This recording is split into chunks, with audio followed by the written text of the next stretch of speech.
हमने अभी चर्चा की कि वात, पित्त और कफ ये जो दोष हैं ये किस तरह से शरीर में काम करते हैं।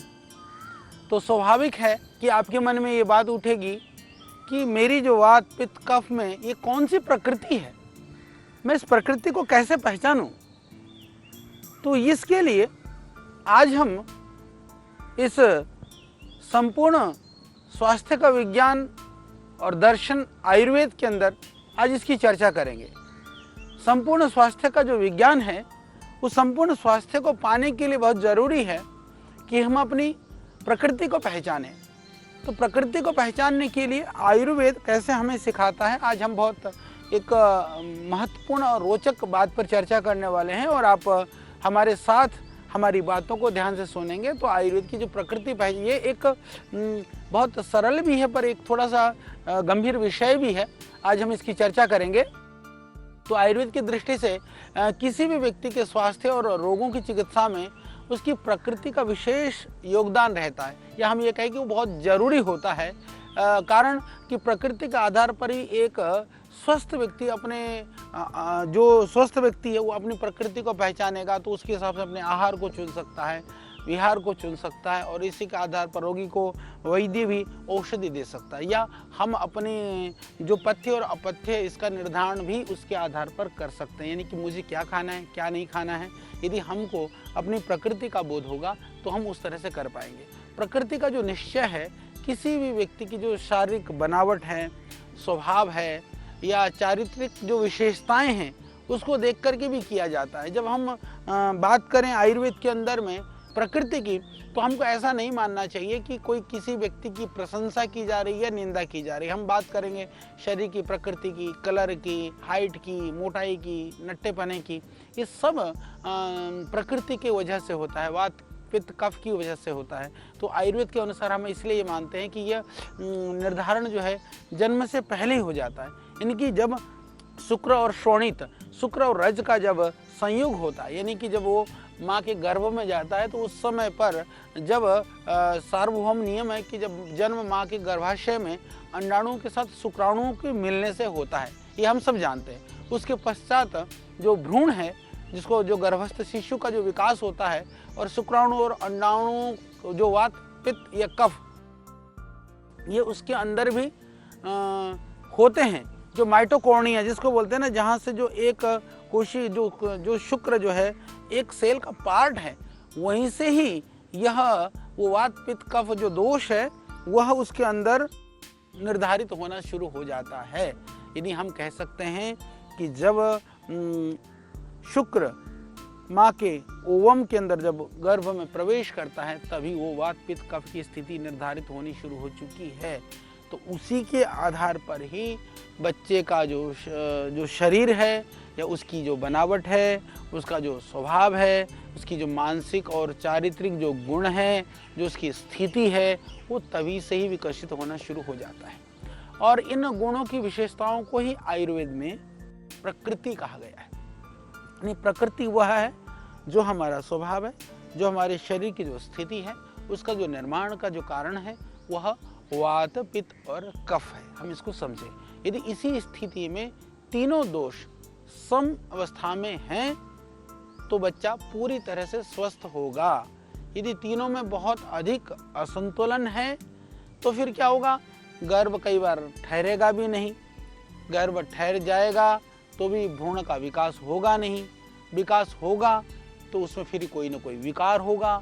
ये तीनों में से कोई ना कोई एक दोष अधिक मात्रा में यदि एक लिमिट से बाहर यदि उसके अंदर है तो आप ये समझिए कि उसका जो दोष या जो बच्चे का जो गुण, कर्म, स्वभाव है उसी दोष के अनुसार, यानी उसी दोष के अनुसार होगा। यानी कि उसकी प्रकृति वैसे ही बनेगी, यानी कि शारीरिक संरचना व प्रकृति उसी तरह की होगी। ये आपको समझना होगा। विशेष कर करके जो मेरी बहनें माँ बनने वाली हैं या जिनको बच्चों के लिए तैयारी करनी है उस समय पर भी ध्यान रखिए, क्योंकि माता पिता का दोष जितना संतुलित होगा, यानी वात पित्त कफ जितना बैलेंस में होगा, या इसको हम दूसरे शब्दों में कह सकते हैं कि माता पिता जितने स्वस्थ होंगे उतना ही वो स्वस्थ बच्चे का निर्माण कर पाएंगे। तो इसीलिए कि दोनों के जो दोषों की जिसकी अधिकता है तो उसी तरह से बच्चे का स्वभाव भी बनेगा, उसी के अनुसार जो है वह उसकी प्रकृति भी बनेगी। इसीलिए हमारे शास्त्रों में जो गर्भाधान से लेकर के पुंसवन एवं सीमंतोनयन जो से लेकर के जात कर्म, नामकरण, अन्नप्रसान आदि जो 16 संस्कारों की बात की गई है, ये 16 संस्कारों में जहाँ हम आंतरिक स्वभाव को ठीक करने की बात करते हैं, संस्कार का अर्थ ये होता है कि जो हमारे गुण हैं वो हम उसको प्राप्त करें, दोषों को छोड़ दें।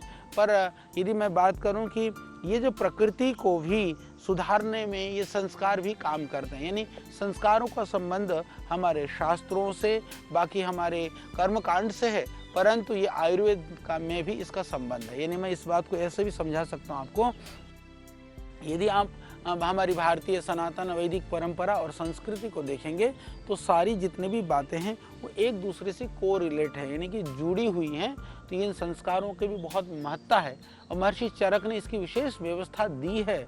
इस आधार पर 7 प्रकार की प्रकृतियां मानी गई हैं, यानी कि मनुष्य की जो है प्रकृति में 7, वैसे तो दोष तो 3 हैं पर प्रकृति 7 मानी गई हैं उन 3 दोषों के आधार पर।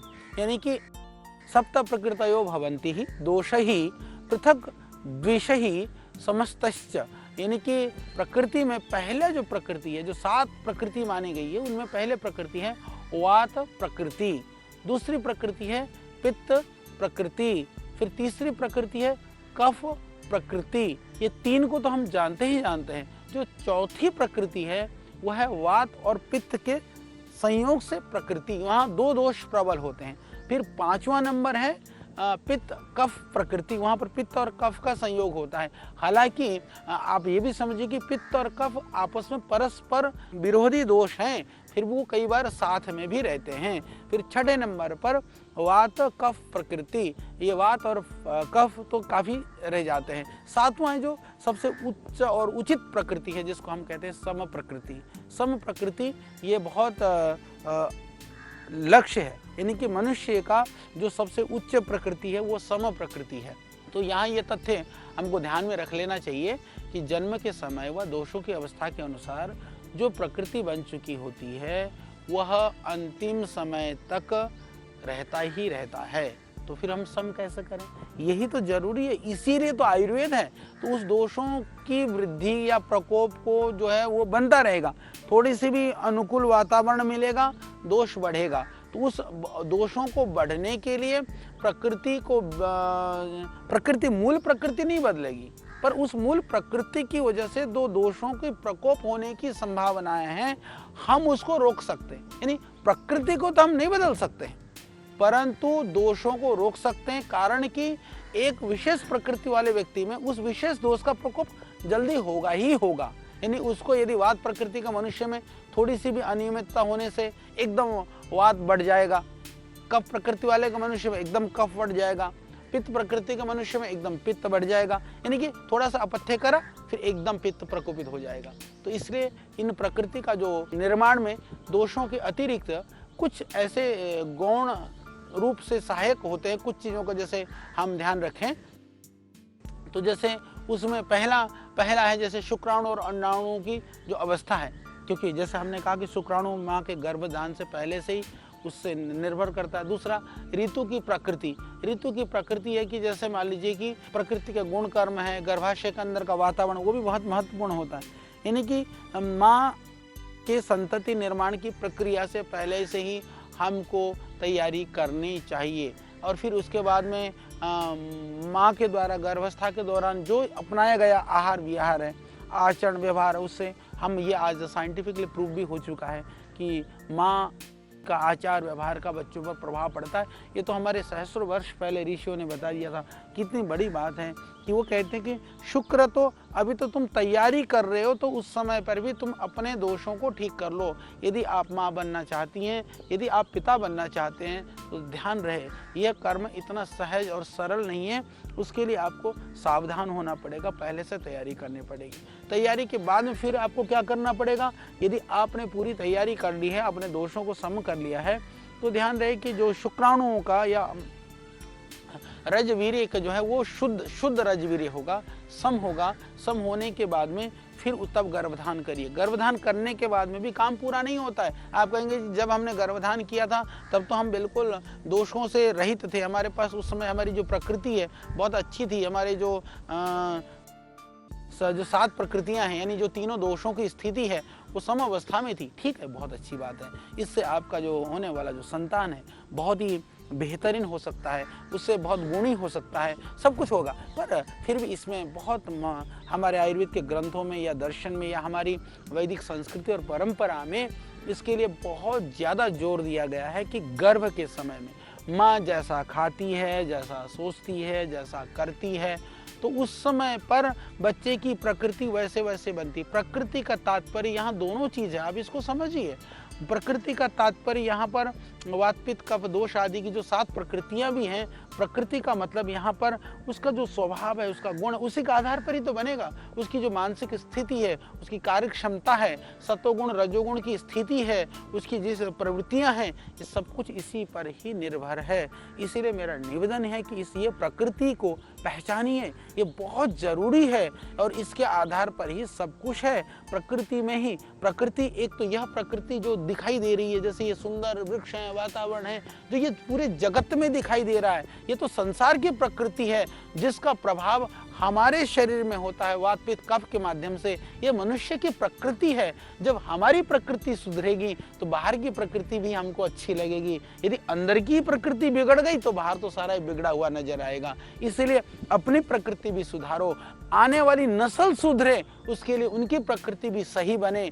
इसके लिए जो आयुर्वेदोक्त जो ऋषि महर्षियों ने जो हमको उपदेश दिया है, हमारे लिए जो बातें बताई हैं, हम उनको समझने का प्रयास करें। इसी तरह जैसे मैंने कहा कि जो भ्रूण का जो संयोजन है, मिलान करने वाले जो महाभूत हैं, उनकी जो विशेषताएं हैं, उनके जो गुण कर्म अब सब तत्वों में होने वाले बच्चों की निश्चित रूप से, इतना ही नहीं, एक लेवल पर देखो कितनी आगे की बात है। जब शादी करते हैं तो हमारे यहाँ कहते हैं कि कई लोग जो गोत्र मिलाने वाली बात को अवैज्ञानिक मानते हैं, पर मैं ये बताना चाहता हूँ कि गोत्र मिलाने का जो बात है बहुत ही वैज्ञानिक है कि आप स्वगोत्र में शादी ना करें, क्योंकि यदि आप देखेंगे तो जेनेटिकली कहीं ना कहीं वो एक ही मूल से बड़े हुए लोग होते हैं, तो इसलिए वंश को नहीं मिलाया जाता है। परंतु फिर उसके अतिरिक्त में कहीं तक भी शादी आप कर सकते हैं, उसकी छूट है।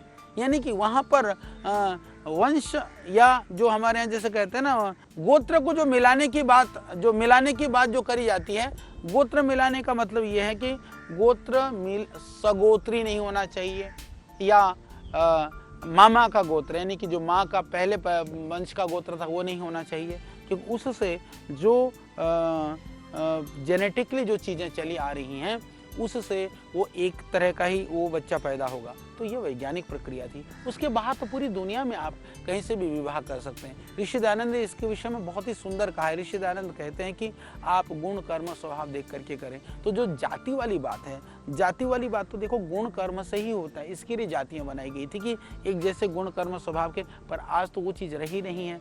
तो वर्ण से यदि मैं कहूँ कि जो वर्ण व्यवस्था है वो बहुत वैज्ञानिक व्यवस्था है। कई लोग जो है ना वर्ण को गालियाँ देते हैं कि नहीं, वो जन्मना जाति वास्तव में वर्ण नहीं है। तो इसलिए जो पहले से कुल से खानदान से ये बहुत महत्वपूर्ण है। जो उसकी जो पवित्रता है, विद्वता है, शालीनता है, वीरता है, जो पारिवारिक जो विशेषताएं हैं, ये सब व्यक्ति के अंदर आती ही हैं, बच्चे के अंदर वो चीज़ आती हैं। तो इसी तरह से जिस क्षेत्र में रहते हैं, जिस एरिया में रहते हैं, आपने देखा होगा कि स्वाभाविक रूप से जो अमेरिकन कंट्री, जो यूरोप आदि में जो ठंडे देशों में रहते हैं, वहाँ यदि अफ्रीकन देश के भी लोग जा कर के रहना शुरू कर दें तो आप देखते हैं 1-2 पीढ़ी के बाद में उनकी जो शक्ल है, उनके कलर हैं, वो बदलने शुरू होते हैं। इसी तरह से अंग्रेज वगैरह भी जा कर के यूरोपियन लोग के देश भी यदि अफ्रीकन कंट्री में रहने लगे तो भी वहाँ जा कर के देखें तो आप देखेंगे कि वो उनका कलर चेंज होने लगेगा। जैसे भारतवर्ष की बात देखें तो ये मिश्रित क्षेत्र है, बहुत पूरब में जाते हैं तो उनका कलर जो है आप देखते हैं कि बहुत पीले कलर का होता है। यदि यूरोपीय क्षेत्र में जाते हैं तो उस क्षेत्र में आप देखते हैं कि वहाँ पर बहुत स्किन सफ़ेद होती है। इसी तरह से पूरे दक्षिण अफ्रीका वगैरह उधर जाते हैं तो काले होते हैं। भारत में सब मिश्रित होते हैं। तो मिश्रित होने की वजह से यदि वात पित्त कफ की बात करूं तो ये भारतवर्ष में ज़्यादा महत्वपूर्ण है कि हम लोगों के अंदर हम तीनों दोषों से या तीनों विशेषताओं से युक्त हैं। तो इसीलिए हमको ध्यान रखना है, जिस क्षेत्र में रहते हैं, पहाड़ में रहते हैं, हम मैदान में रहते हैं, हम जैसे कोई समुद्र के किनारे पर रहने वाला है, कोई हिमालय के किनारे पर रहने वाला है, कोई जम्मू कश्मीर में रहने वाला है, कोई जाकर के नॉर्थ ईस्ट में रहने वाला है। तो इसी तरह से हमारी जो शरीर का बनावट है, हमारे शरीर की आकृति है, और इसी तरह से जो हमारी जो प्रकृति है, वात पित्त कफ आदि जो प्रकृतियां हैं, उससे निश्चित रूप से जो स्थानगत विशेषताओं से भी प्रभावित होता ही होता है। और दूसरी बात, इसके अतिरिक्त जो अलग अलग तत्व हैं, अलग अलग ऋतु विशेष में, जैसे कि मान लीजिए हम कहें कि जैसे सर्दी में, गर्मी में, बरसात में, हालांकि विदेशों में तो सर्दी, गर्मी और वर्षा तीन ही ऋतुएं होती हैं, पर ये भारतवर्ष है जहाँ पर 6 ऋतुएं होती हैं।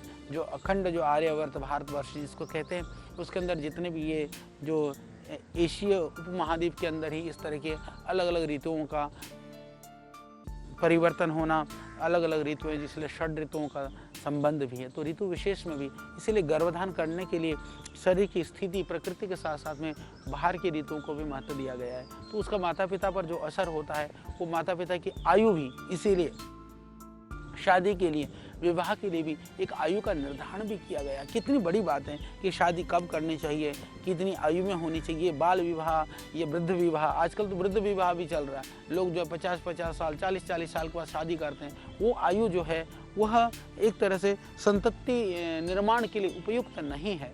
तो इसीलिए ये बहुत ज़रूरी है कि विवाह की जो आयु है, गर्भधान की जो ऋतु है, गर्भधान का जो क्षेत्र है, गर्भधान का जो काल है, वो बहुत महत्वपूर्ण था। इस संदर्भ में मैं एक छोटी सी बात आपको सुनाना चाहूँगा। जैसे लोग कहते हैं कि सीता मैया को भगवान राम ने निकाल दिया एक किसी के धोबी के कहने पर। वस्तुतः ऐसा नहीं है। उनको लव कुश जैसे संतान की उत्पत्ति पैदा करना था, इसलिए जानबूझ करके उनको ऋषि के आश्रम में भेजना था, इसलिए ऐसी व्यवस्था की गई थी। बात यह है। इसलिए पूर्व जन्म उपार्जित व्यक्तिगत विशेषताओं हमारे संग, ये तो हो गया दूसरे के द्वारा, यहाँ पर शरीर की प्रकृति का हो गया, संस्कार का हो गया, कुल वंश का हो गया। फिर हमारे संस्कार भी, क्योंकि हम पूर्व जन्म भी मानते हैं और हम पश्चात जन्म भी मानते हैं। तो पूर्व जन्म के जो संस्कार हैं वह भी हमारे अंदर वात पित्त कफ दोष के माध्यम से प्रकृति बन करके वो आते ही आते, जो जिसको हम संस्कार कहते हैं, सूक्ष्म रूप से देखा जाए तो प्रकृति है। वस्तुतः इस प्रकार इन सब प्रकृति, इन सब कारणों से निर्धारित होते हैं। समझिए, स्वयं के कर्मों से, संस्कार से, पारिवारिक कुल वंश खानदान के संस्कार से, माता पिता के प्रकृति से, उस समय के ऋतु से, जब गर्भधान किया उसके कालखंड से, उस समय पर जिन आहार आदि का जो है हम सेवन कर रहे हैं उसके कारण से, ये बहुत ही महत्वपूर्ण है और बहुत विशेष है। ये सबके लिए जरूरी है मेरे भाई। प्रकृति को पहचानिए, पर जब आपके हाथ में किसी बच्चे की प्रकृति निर्धारित करने के लिए जब हाथ में आपके एक समय है, आपको मौका है, उस समय भी आप सावधान हो जाइए। आप एक अच्छे माता बनना चाहते हैं, अच्छे पिता बनना चाहते हैं, तो ध्यान रहे कि इन आयुर्वेद में जो वर्णित इन उपायों को ऋषियों ने जो हमको बताया है, इन विधाओं को ज़रूर आप जो है समझने का प्रयास करिए। तो इस तरह से अनेक प्रकार के तत्वों से प्रभावित होने पर भी प्रकृति का मूल कारण दोष है, यानी कि दोष ही है। इसका आप समझिए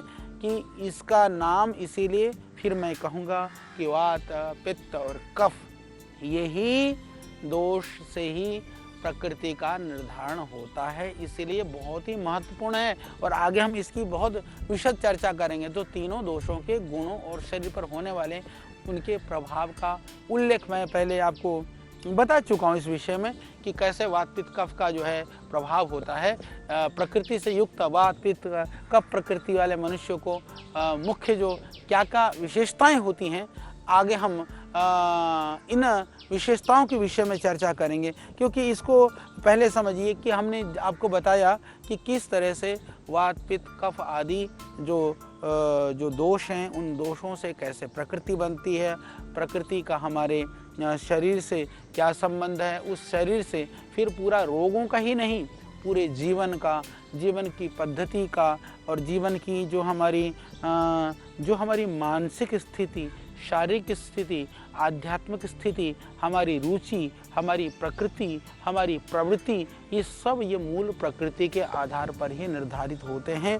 तो इसको हमको बहुत समझना जरूरी है, जानना जरूरी है। तो इसको हम जितना समझ पाएंगे, मैंने प्रयास किया है अभी आपको कि ये आयुर्वेद की इस गूढ़ रहस्य को, गूढ़ परंपरा को, गूढ़ विधा को, विज्ञान को बहुत ही सरल, सुगम और ग्राह्य भाषा में मैं आपको बताने का प्रयास करूं। तो इसी तरह से हम बहुत इन गूढ़ रहस्यों को बड़े सुगम और सरल ढंग से हम चर्चा करेंगे, व्याख्या करेंगे, आपको बताएंगे। तो इसके बाद में फिर हम ये बताएंगे कि आपकी जो ये प्रकृतियों की जो विशेषताएं जो होती हैं, कि किस तरह से इस प्रकृति की विशेषताएं होती हैं, किस तरह से प्रकृति के अलग अलग प्रकृति वालों की जो पहचान क्या है, विशेषताओं की हम बात करेंगे, पहचान की बात करेंगे। इस तरह से फिर आयुर्वेद के और दूसरे विज्ञानों के विषय में हम चर्चा करते रहेंगे। तो आप जानिए प्रकृति, तो हमारी जो प्रकृति है उसको बैलेंस रखने के लिए फिर आपको क्या करना है, उचित आहार करना है, व्यायाम करना है, योगासन करना है, प्राणायाम करना है। ये सारी क्रियाएं आप समझिए, यानी कि हम जितना भी जो रूटीन करते हैं, सुबह से शाम हम डाइट कंट्रोल की बात करते हैं, हम पथ्य अपथ्य की बात करते हैं, इस प्रकृति को कृत न होने देने के लिए, यानी कि प्रकृति हमारी सही रहे। एक ही बात मैं कह रहा हूँ कि यदि हमने हमारा वात पित्त कफ बैलेंस बिगड़ा तो प्रकृति बिगड़ी, प्रकृति बिगड़ी तो फिर रोगों ने हमको आ घेरा। तो इसीलिए मूल प्रकृति को नहीं बदल सकते हैं, परंतु मूल प्रकृति को हम थोड़ा सा एक सम लेवल पर लेकर के एक लेवल पर उसको रखा जा सके, उसके लिए बाह्य उपायों से ही उसको रोका जा सकता है। तो इसके लिए ध्यान रहे कि जैसे हमारे यहाँ की विशेषता रही आहार की विशेषता, हमारे यहाँ विविध ऋतुओं में विविध तरह के आहार का सेवन, आहार की वार्ता हम चर्चा करेंगे, या फिर अलग अलग आयु में अलग अलग आहार का सेवन। तो ध्यान रहे एक ही घर में भी यदि हम रहते हों तो किसी को तीखा अच्छा लग सकता है, किसी को मीठा अच्छा लग सकता है, या किसी के लिए चरपरा लाभकारी हो सकता है। ये ध्यान रहे, ये कोई ज़रूरी नहीं है घर में जो बना है सबको वो सब कुछ खाना ही खाना है। आप अपनी प्रकृति के अनुसार, आप अपने वात पित्त कफ दोषों के अनुसार ही आहार का सेवन करिएगा। हम इसकी भी चर्चा करेंगे, और इसके अतिरिक्त अब हम आपको इसकी विशेषताओं की बात करेंगे, जैसे मैंने कहा, और हमारे शरीर की पहचान की हम बात करेंगे, बहुत महत्वपूर्ण है। तो आज हमने आपको बताया कि किस तरह से हमारी प्रकृति का हमारे शरीर में किस तरह से उसकी महत्ता है, उसकी विशेषता है। तो कल फिर हम इसकी चर्चा करेंगे आगे अगली कड़ी पर। तब तक के लिए आप मुझे दीजिए विदा। ऋषियों के ज्ञान से लेकर प्रकृति के वरदान तक, आयु के विज्ञान से लेकर आयुर्वेद के सिद्धांत तक, प्राचीन चिकित्सा पद्धति के हर पहलू का प्रासंगिक विवेचन। ऋषिकल श्रद्धेय आचार्य बालकृष्ण जी द्वारा सरल भाषा में स्वरचित सृजन, हिंदी अंग्रेजी सहित विश्व के 70 से अधिक भाषाओं में लाखों की संख्या में प्रकाशित बेस्ट सेलर अद्वितीय ग्रंथ आयुर्वेद सिद्धांत रहस्य। आज ही घर लाएं, आयुर्वेद से स्वस्थ जीवन का आधार पाएं।